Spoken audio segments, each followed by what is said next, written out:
नमस्कार, मैं कपिल एक बार फिर आपके सामने।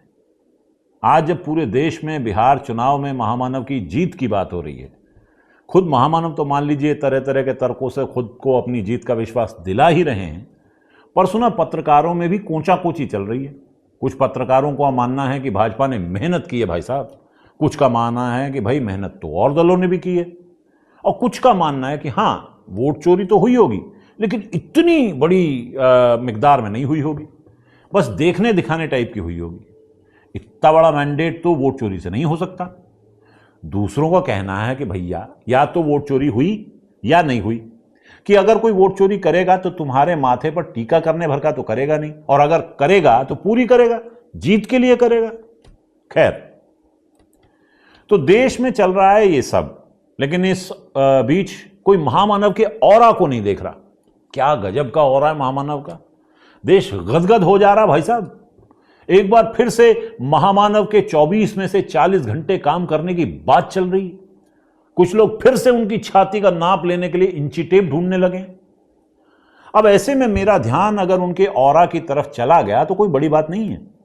वैसे मैं काफी दिनों से ये सोच ही रहा था कि क्या बात है यार, ऑरा हो तो महामानव जैसा, वरना नहीं हो। मेरा कहना है कि भाई जनता कोई भी मैंडेट दे, लेकिन इस बात से कैसे इनकार किया जाता है कि महामानव का ऑरा है काबिल जिक्र। जरा इन दोनों फोटोज को गौर से देखिए। क्या इनके ग्लो में आपको कोई फर्क नहीं दिखता? बस यही जो चमक आपको चेहरे पर दिखती है, यही हमारे महामानव का ऑरा है। गजब ऑरा है भाई साहब। मुझे तो कोई इस देश के इतिहास में याद नहीं आता जिसका ऐसा गजब का ऑरा रहा हो। वो गमछा हिलाते हैं, खाली सड़क पर हाथ हिलाते हैं, वो खाली सड़क पर चलती जीप में से उस जनता को हाथ दिखाते हैं जो वहां है ही नहीं। वो अपना प्लास्टिक का स्टैचू बनवाते हैं, वो ढोल बजाते हैं, वो हर जगह सिर्फ अपनी फोटो खिंचवाते हैं। कुल मिलाकर महामानव का ऑरा ऐसा गजब का है कि उसे जनता की भी जरूरत नहीं है। ऑरा का सबसे बड़ा फायदा यही है मित्रों कि एक बार बन गया तो बन गया। महामानव का ऑरा ऐसा गजब का है कि जो बना एक बार तो बना ही हुआ है, कम होने का नाम नहीं लेता। इसी ऑरा के चलते महामानव ने वो सब करने का प्रयास किया जो वो करना चाहते हैं। जैसे आपने भी कभी सोचा ही होगा कि यार अगर मैं राजा हुआ होता, या साधु होता, या रविंद्रनाथ टैगोर होता, या सैनिक होता, या ईश्वर होता, या मान लीजिए, अब आपने जो कुछ भी कभी भी सोचा होगा महामानव वो सब कर चुके, या करने की कोशिश तो कम से कम कर ही चुके। वो देश के सैनिकों की वर्दी में फोटो खिंचवाते हैं, प्लेन में बैठ जाते हैं, वो रविंद्रनाथ टैगोर बनने की कोशिश में दाढ़ी बढ़ा लेते हैं, और इंटरव्यू में बताते हैं कि कविताएं तो भैया मैं भी लिखता हूं। आज भी मैंने कविता लिखी, शायद मेरी फाइल पड़ी होगी साथ है। आसमां में सर उठाकर,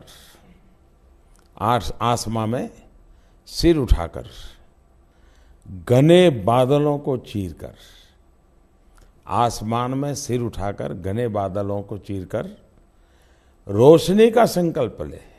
रोज रोज नेहरू को कोसने के बावजूद नेहरू बनने की चाहत में महामानव ने बच्चों के कान खींचे, उनके सिर पे चपत लगा दी। ये उनका ही ऑरा है, और इसे क्या कहिएगा।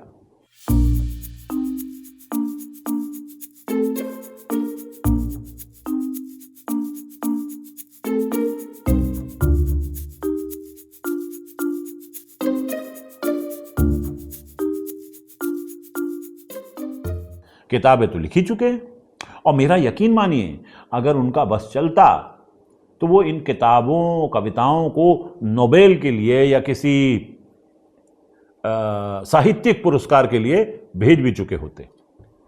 और जैसा कि उनका ऑरा है, हो सकता है कि कोई ज्ञानपीठ, कोई साहित्य रत्न या कोई ऐसा ही साहित्यिक पुरस्कार उन्हें मिल भी चुका होता, बल्कि हो सकता है कि अभी उसकी कोशिश चल रही हो। और जब तक आप ये वीडियो देख रहे हो तब तक ये न्यूज़ भी आ जाए कि महामानव को साहित्य का नोबेल या ज्ञानपीठ या साहित्य रत्न या ऐसा ही कोई पुरस्कार मिल चुका है।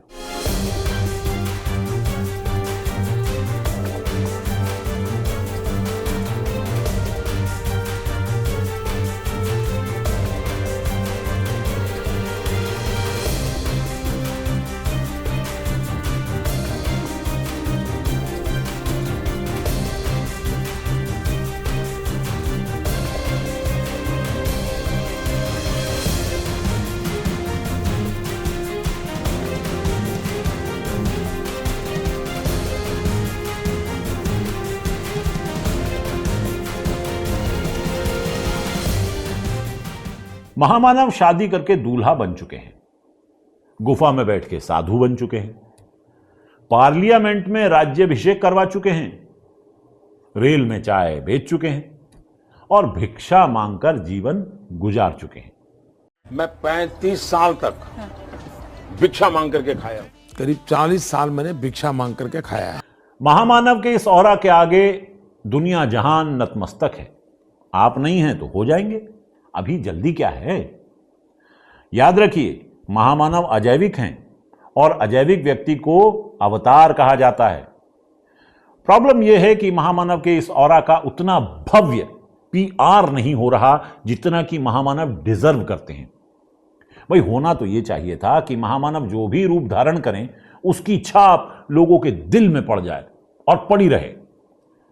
लेकिन होता यूं है कि महामानव का पीआर कमजोर होने के चलते कुछ दिन महामानव किसी खास रूप में लोगों के सामने आते हैं, लोगों का ध्यान उस रूप पे जाता है और फिर उस रूप को भुला दिया जाता है और यूं सदियों में एक बार होने वाला करिश्मा बस होते होते रह जाता है। मैं बहुत व्यथित हृदय से आपके सामने बस ये अपील लेकर आया हूं कि महामानव जो जो करना चाहते थे बन चुके हैं।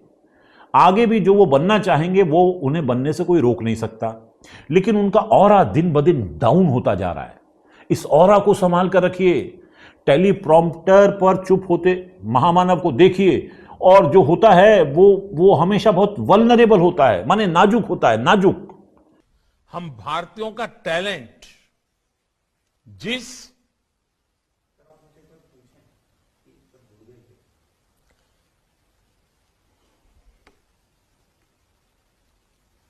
क्लॉस ऑफ ठीक से सुना रहा है। इसीलिए कहा जाता है या कहा जाना चाहिए कि शीशा हो या ऑरा आखिर टूट जाता है, लेकिन जब तक ना टूटे तब तक तो बचा के रखिए। महामानव का काम था ऑरा पैदा करना, उन्होंने कर दिया, लेकिन आप अपना काम नहीं कर रहे हैं ना भाई। सुनो, भक्तों की संख्या लगातार कम होती जा रही है, अब महामानव के नाम का शोर भी नहीं सुनाई पड़ता। कुछ तो गड़बड़ हो रही है भाई साहब। अब इस गड़बड़ को संभालेगा कौन? महामानव खुद नहीं। ये काम तो भाई लोग आपका ही है, कुछ करिए। ये जो डिपेंडेंसी चुनाव आयोग पे इस बीच पैदा हो गई है चुनाव जीतने की, इस डिपेंडेंसी को खत्म करना होगा, या कम से कम तो करना ही होगा, वरना खैर। चचा हमारे गालिब बहुत उम्दा शेर कह गए हैं इस बाबत। पेश है कि मुझे दीवाना बनाता है मेरी जान, तेरा औरा तेरा औरा तेरा औरा, सारी दुनिया में बजे है बाजा सुना, तेरा औरा तेरा औरा तेरा औरा। औरा जो है महामानव का, उसे बचा कर रखिए, आप ही के काम आएगा। नहीं बचा कर रखोगे तो नहीं काम आएगा, और तो क्या ही कहूं। सावधान करना मेरा काम था, आप हों या ना हों आपकी मर्जी। फिर मिलता हूं, नमस्कार।